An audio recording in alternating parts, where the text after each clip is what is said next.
Fala, família do Agro, tudo bem com vocês? Vamos começar mais um episódio do AgriProsa Podcast. Aqui sempre tem entrevistas fantásticas com pessoas incríveis.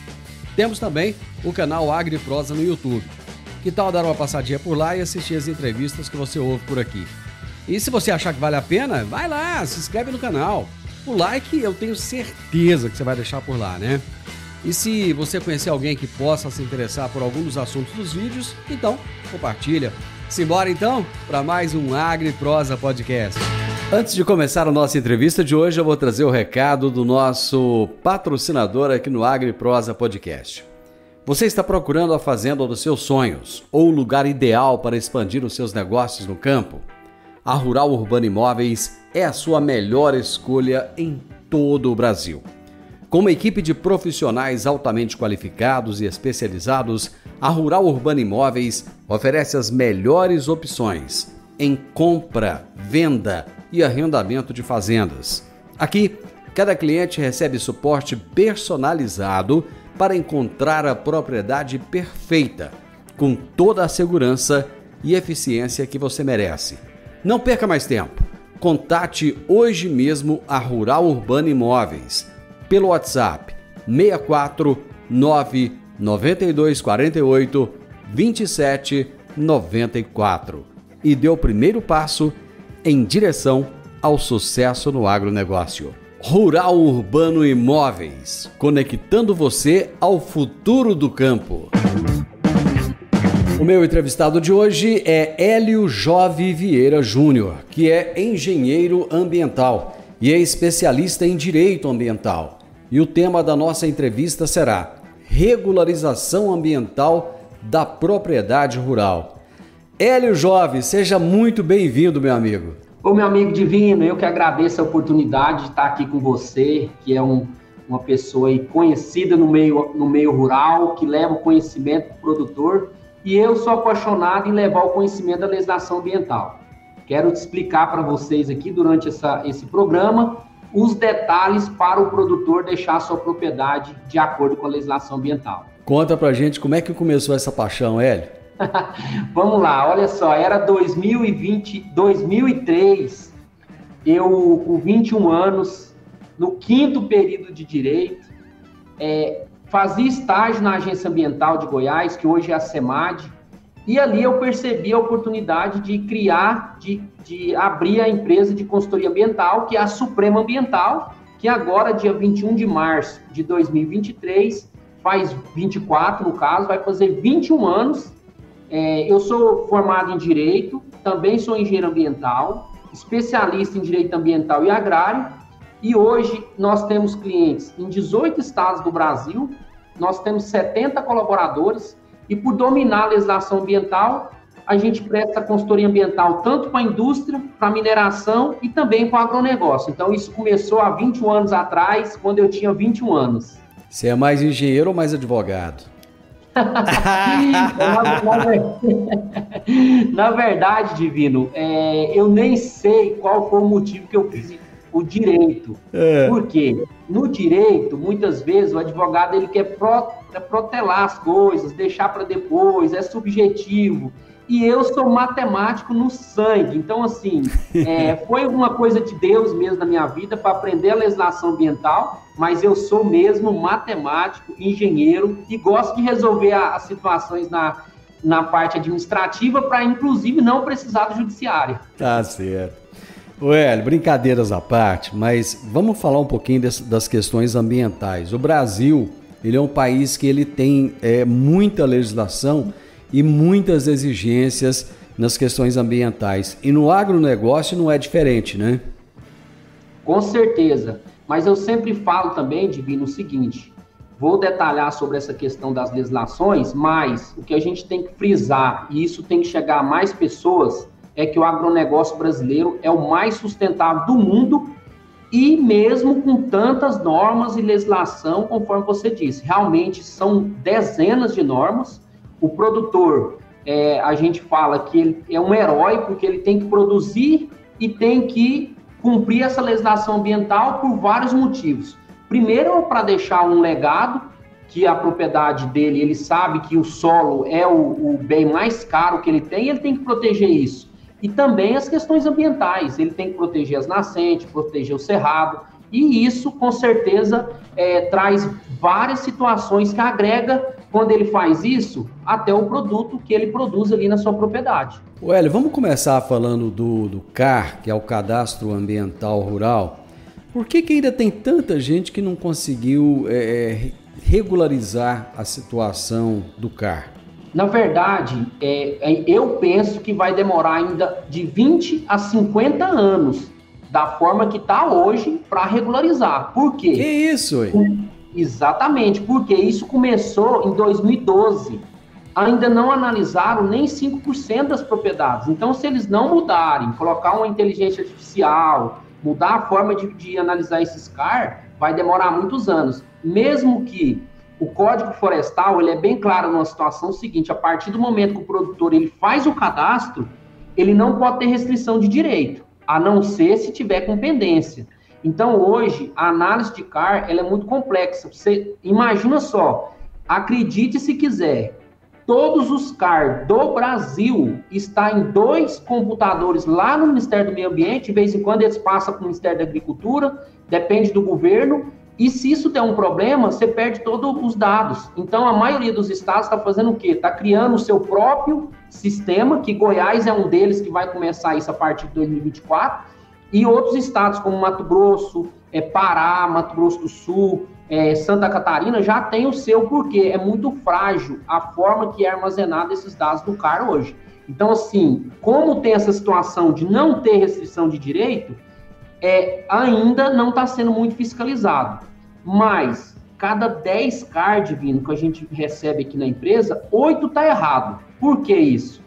Porque lá no passado foi feito de qualquer forma, existe 2 formas de você fazer o CAR, ou sendo o produtor, ou sendo o técnico, aí a maioria faz como se fosse o produtor, aí não dá nem para você saber quem fez, não tem um RT do CREA, do responsável por isso, entendeu? Então, do jeito que está hoje, vai demorar muitos anos, a gente não sabe nem quanto tempo para analisar todos. Conta para aqueles ouvintes nossos que não são do meio, do agro, o que é o CAR e por que nasceu essa exigência? Olha, o CAR, ele nasceu com o princípio de você verificar na sua propriedade rural quais são a tipologia vegetal dessa propriedade.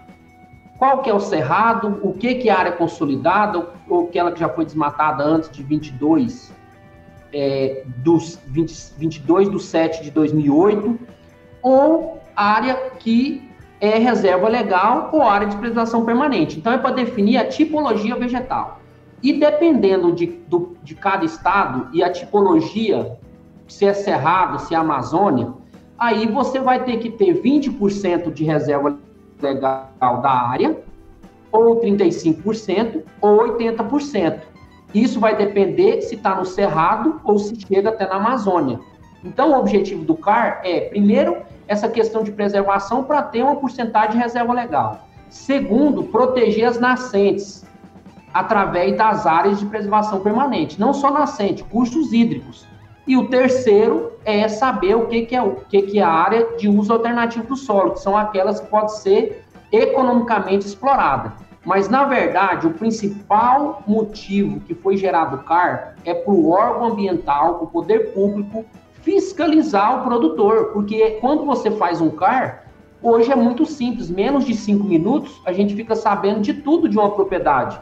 O que ela fez, a que tempo que ela desmatou, se ela teve licença para desmatar. Então, ele é utilizado hoje muito mais como uma situação para ser fiscalizado e também gerar crédito, né? Porque a pessoa que não fizer, ele também não consegue acessar o crédito. Ô, Jovem, qual que é o primeiro passo que o produtor tem que dar para regularizar o CAR? A primeira situação, quando a gente fala em regularizar uma propriedade em questão ambiental, é ele fazer o CAR. O CAR é o quê? Ele vai pegar a matrícula da propriedade dele. Aí aqui tem uma situação que muitas pessoas fez um CAR para cada matrícula e não é assim que funciona.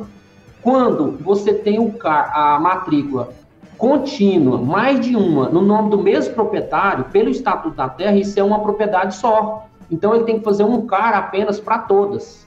Então, o primeiro passo é ele fazer o CAR de acordo com o que ele tem de matrícula, de certidão de interteor. E aí, em cima disso, dependendo do tamanho, ele tem que ter o georreferenciamento, que não é obrigatório para fazer o CAR, mas depois que você faz o georreferenciamento, aí você tem que retificar o CAR e colocar de acordo com o georreferenciamento, desde que esse gel também tenha sido registrado no cartório e gerado uma matrícula. Então, a base é a matrícula. Aí, ali, ele vai fazer o mapa da propriedade dele e definir essas questões que eu te falei. Qual que é a área de reserva legal, qual que é a área de preservação permanente e qual que é a área de uso alternativo do solo, que é onde pode ter atividade econômica. Feito isso, qual que é o próximo passo? O que ele precisa de regularizar depois? Aí ele vai analisar qual que é a sua atividade principal. Eu já resolvi a questão do CAR, que é o primeiro passo. Aí agora eu vou resolver qual que é a minha atividade principal e o que eu tenho na minha propriedade que eu tenho que ter licenciamento ambiental. Por exemplo, se eu tenho um confinamento, se eu tenho um armazém de grãos, se eu tenho uma agricultura de sequeiro, se é uma pecuária extensiva ou semi-extensiva, ou se é uma agricultura irrigada. E aí, dependendo dessas atividades, também tem as atividades secundárias, como armazém de grãos, uma oficina mecânica, um lavador de veículos. Então, ele tem que olhar todas essas atividades que ele tem na propriedade, sempre com base na atividade principal, e aí buscar saber, pela atividade, qual vai ser o tipo de projeto necessário, depois, em seguida, qual tipo de licenciamento ambiental necessário, que isso aí vai depender da atividade, do porte da atividade também, e também ele tem que fazer uma relação de onde que utiliza a água, porque essa água que ele utiliza tem que ter uma dispensa de outorga. O documento de dispensa de outorga não significa que ele não precisa ter. Na verdade, ele vai requerer essa dispensa e ela vai ter validade de 6 anos. Ou a própria outorga, dependendo do volume que ele capta de água. Então, a relação, de forma objetiva, é o quê? Qual atividade, automaticamente, qual projeto e tipo de licenciamento ambiental. De onde utiliza a água, se vai ser dispensa ou outorga. Basicamente, é dessa forma que o produtor tem que fazer para regularizar a sua atividade principal.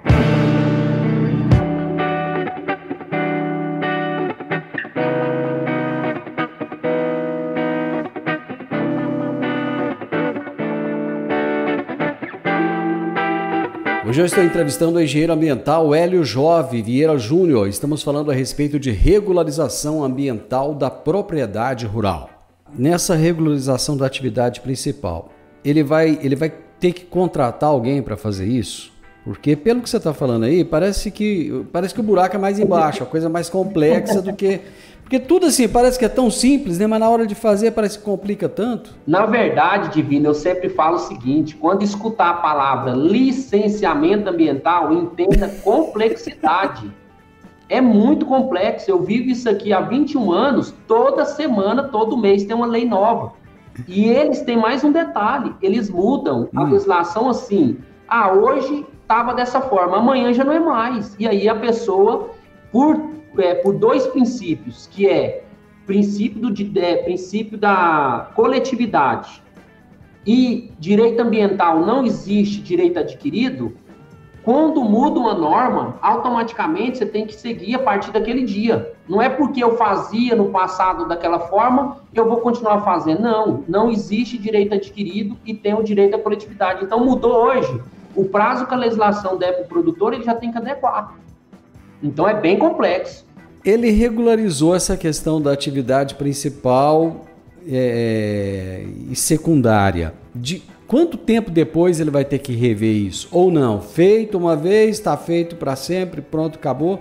Ou vira e mexe, ele tem que dar uma regularizada nisso aí?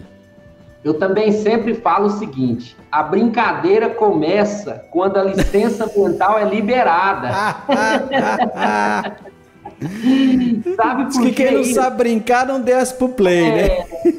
A brincadeira começa quando a licença fica pronta. Por quê, Divino? Existem algumas regras na legislação ambiental. Quando ele obtém um licenciamento ambiental, essa licença, antigamente, ela tinha 1 ou 2 páginas. Eu já peguei licença com 19 páginas. O que significa isso? Ela tem uma série de condicionantes que a pessoa que recebeu essa licença, ele tem que cumprir de certo em certo tempo. Por exemplo, o Cadastro Técnico Federal do IBAMA, ele tem que renovar a cada 3 meses. O inventário de resíduo sólido, ele tem que fazer todo ano, até 30 de março, referente ao ano anterior. Dependendo se gera efluente, ele tem que fazer análise desses efluentes a cada 6 meses ou a cada 2 anos. Se emite emissões atmosféricas, ele tem que fazer o relatório a cada 2 anos. Então, o que a legislação ambiental, principalmente do estado de Goiás, que é a mais moderna do Brasil, muitas coisas que ainda estão sendo discutidas lá no Congresso Nacional, a gente já tem isso aqui em Goiás desde 2019. O maior problema com a licença ambiental ser liberada era o quê? A fiscalização do órgão que demorava. Não tem gasolina, não tem carro, não tem pessoal. Hoje, você sabe como que funciona? Quando a gente dá entrada numa licença, eles liberam sem até mesmo fiscalização. Ele acredita no meu projeto, que é fidedigno, por isso que tem que contratar profissionais que realmente façam de forma correta. Aí, quando sai a licença, ele tem, de certo em certo tempo, cumprir algum tipo de condicionante, de forma que ele se autofiscaliza. Isso não impede o órgão ambiental de fazer a vistoria quando ele quiser. Ele pode fazer a hora que ele quiser. Pode ir lá no empreendimento e fazer essa vistoria, mas adiantou muito isso. Mais de 80% hoje dos licenciamentos ambientais são liberados sem essa necessidade de vistoria. Então, a sua pergunta é o seguinte: todo licenciamento, dependendo da atividade, a licença vai ser com validade de 2 anos, ou vai ser com 4 anos, ou 5 anos, ou 6 anos. De forma que tem licença que vale até 30 anos. Ô Hélio, vamos supor que eu tenho uma propriedade e que eu tenho uma barragenzinha lá. Não é grande coisa nada, tá? Eu acho que aquilo lá não tem muita importância. Como é que eu faço para deixar isso regularizado? Primeiro é o seguinte: há a necessidade de regularização, mesmo sendo pequeno, sendo insignificante para mim? Olha só, o ano de 2023 foi um dos assuntos mais abordados no órgão ambiental, foi barragem.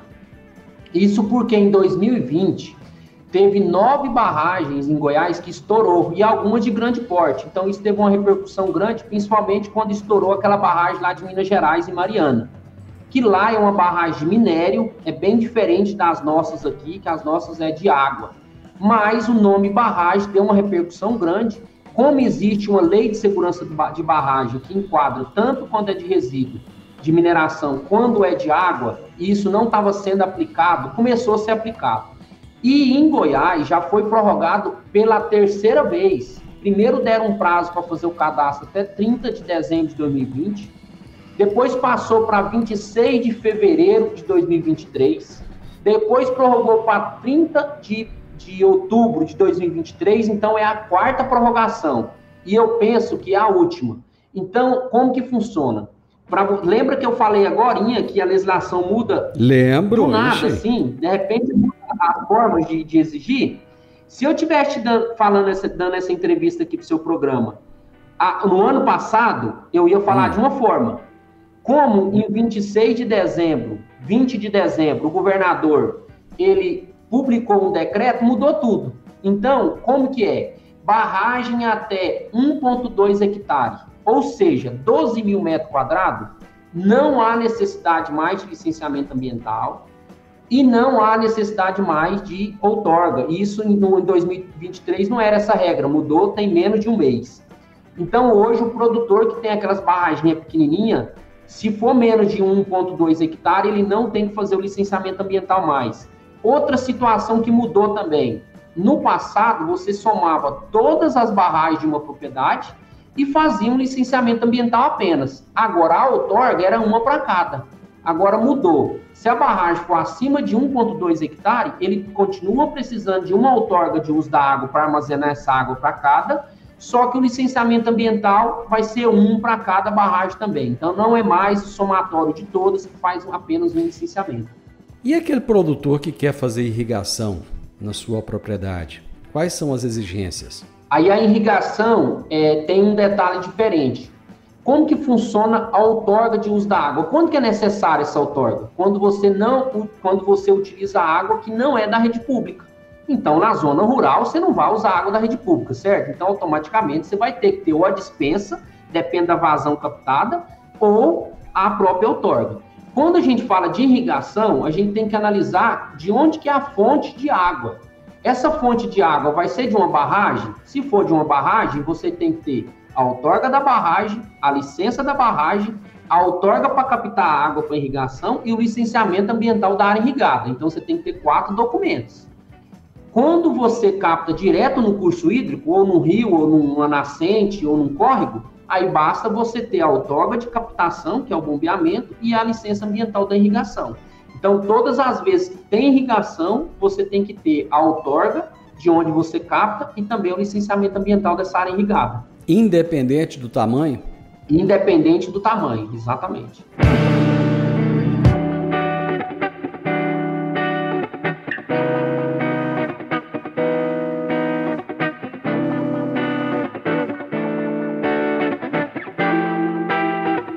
O engenheiro ambiental Hélio Jove está trazendo passo a passo o que o produtor deve fazer para regularizar as questões ambientais. O que são passivos ambientais? Antes dessa questão dos passivos ambientais, eu queria detalhar mais uma situação seguinte, que também mudou agora, tá? O governador acabou de prorrogar. Licenciamento ambiental de agricultura de sequeiro e pecuária extensiva teria que ter feito a licença até 31 de dezembro de 2023. O governador acabou de prorrogar isso, passou para 31 de dezembro de 2025, então o produtor vai ganhar aí mais 2 anos. Ele tinha obrigação até o ano passado e agora vai ganhar mais 2 anos. Então, da publicação da lei até o prazo que o governador está dando, vão ser 5 anos. Então, daqui 2 anos, certamente, não sei se vai prorrogar novamente. Então, quando você perguntou para mim se a área irrigada depende do tamanho, quando a gente fala em área irrigada, é qualquer tamanho. Quando a gente fala em agricultura de sequeiro, só para áreas acima de 20 hectares, que tem que ter o licenciamento ambiental, mas foi prorrogado para 31 de 12 de 2025. Aí, em cima da pergunta, o que é passivos ambientais? Aí eu faço uma analogia aqui. Será que prorrogou mesmo para 31 de 12 de 2025 ou você tem que fazer imediatamente? Eu, como consultor, sim, quero fazer o máximo de trabalho possível, essa é a minha atividade econômica, mas orientando o produtor, eu já buscaria regularizar agora. O prazo é até lá, isso não significa que eu não posso fazer agora. Porque quando eu vou analisar para fazer um licenciamento ambiental desse, eu tenho que analisar o que é passivos ambientais. E isso está na Lei 21.231. O passivos ambientais, Divino, é o seguinte, ele vai analisar, em cima do Código Florestal, em cima das legislações exigentes, quando que ele teve desmatamento na sua propriedade. Foi antes de 22 de 7 de 2008? Isso foi perdoado, a chamada anistia, que todo mundo comentou aí, quando teve o novo Código Florestal, quando surgiu o CAR. Agora, outra situação, que é somente Goiás também, isso não existe em outros estados. Foi antes ou foi depois o desmatamento dele sem licença ambiental, de desmatamento, do dia 26 de dezembro de 2019?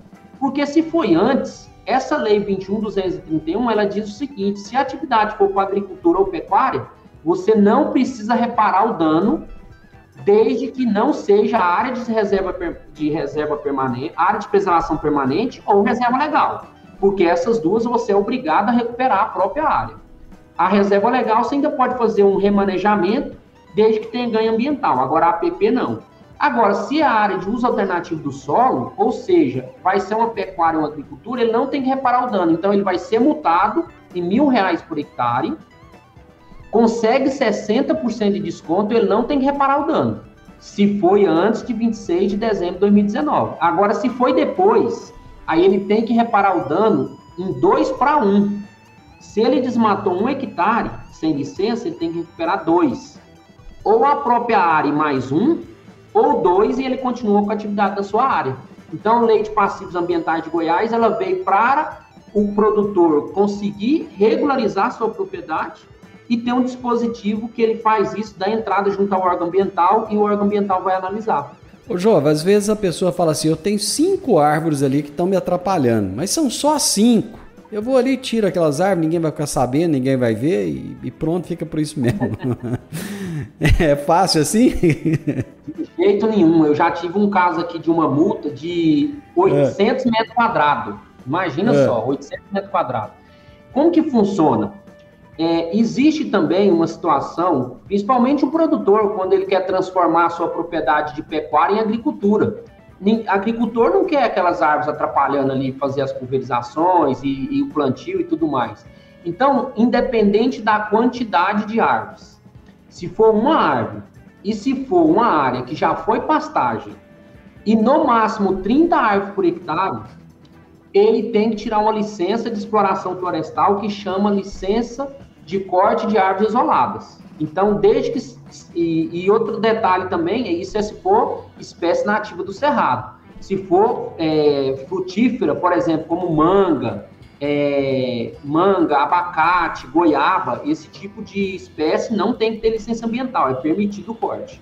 Agora, nativas, ele tem Mas que ter... Mas se for um pé de piqui, por exemplo, ele já tem. Inclusive, pode cortar o pé de piqui, não é proibido. Só que ele tem que fazer uma compensação ambiental e plantar 20 como compensação daquele piqui que ele quer cortar. E desses 20 que ele vai plantar, ele vai escolher isso dentro da área da mesma propriedade, 10 tem que ser piqui e outros 10 tem que ser de outras espécies nativas do cerrado. Para tirar essas licenças hoje, tá complicado, tá fácil, é demorado, não é? Como é que funciona? Olha, em vários momentos eu disse aqui que Goiás tem a legislação ambiental mais moderna do Brasil. Isso. No passado, a gente demorava 3, 4 anos para tirar uma licença de desmatamento. Hoje eu já consegui com 12 dias do protocolo e a legislação fala 90 dias do protocolo. A questão que mais tem hoje de exigência é mais difícil eu fazer o projeto, porque se a área for até 50 hectares, basta eu fazer o inventário florestal e estudo de flora. Preciso de um engenheiro agrônomo ou um engenheiro florestal. Se a área for de 50 até 500 hectares, eu preciso, além do estudo de flora, eu preciso do estudo de fauna. 5 biólogos vão para a propriedade, fica lá mais de 10 dias, começa 4 da manhã os estudos, vai até 11 horas da noite. Então, assim, hoje é mais difícil fazer o estudo do que depois que você protocola. Se você protocola da forma correta, tá liberando rápido. Meu amigo, chegou o final da nossa prosa, mas o que você tem ainda, só para resumir, faz um resumão aí, o que você acha que o produtor precisa saber ainda mais, além de tudo que você trouxe? Que para mim é muita coisa, viu?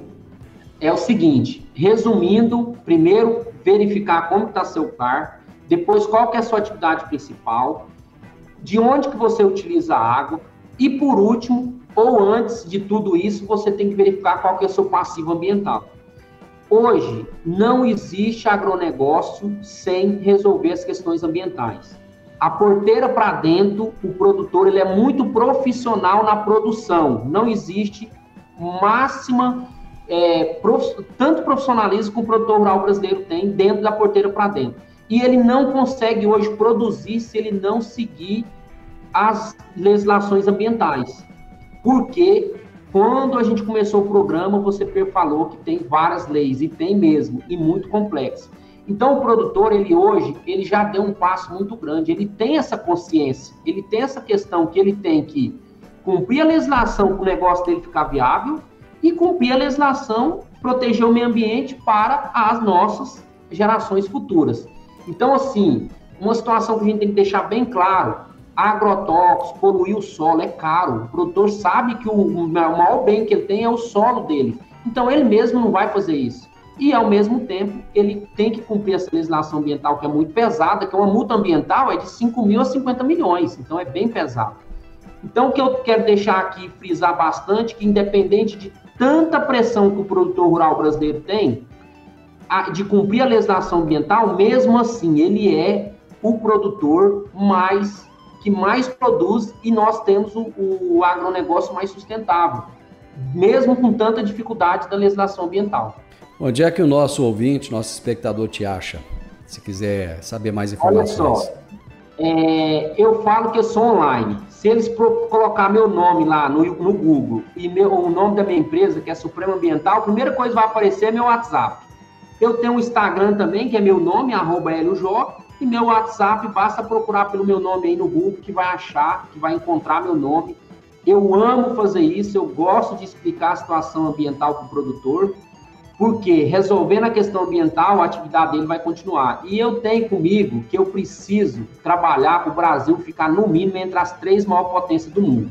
Então eu vou fazer o máximo de contribuir para isso e nós precisamos honrar o máximo o nosso produtor, que em Goiás, para você ter uma ideia, chega quase 90% de tudo que a gente vive vem do agronegócio. Então, como não valorizar isso? Só se não gostar de dinheiro, não é verdade? Verdade.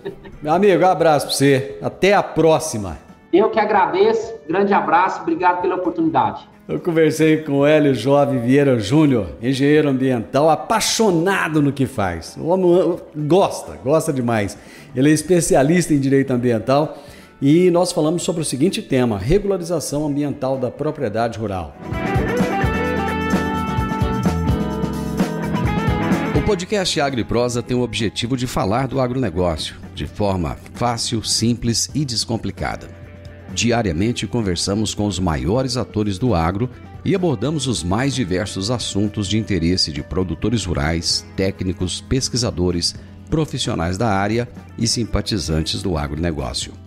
Se você gosta do nosso podcast, então você pode nos ajudar. É muito simples. Basta seguir-nos nas principais plataformas de streaming e também no YouTube. Se você deixar um gostei, compartilhar os episódios e deixar um comentário, já vai nos ajudar muito a dar relevância tanto ao podcast quanto ao canal. E o mais importante de tudo, nos siga para receber notificações de novos vídeos e episódios. Um grande abraço para você e até a nossa próxima prosa.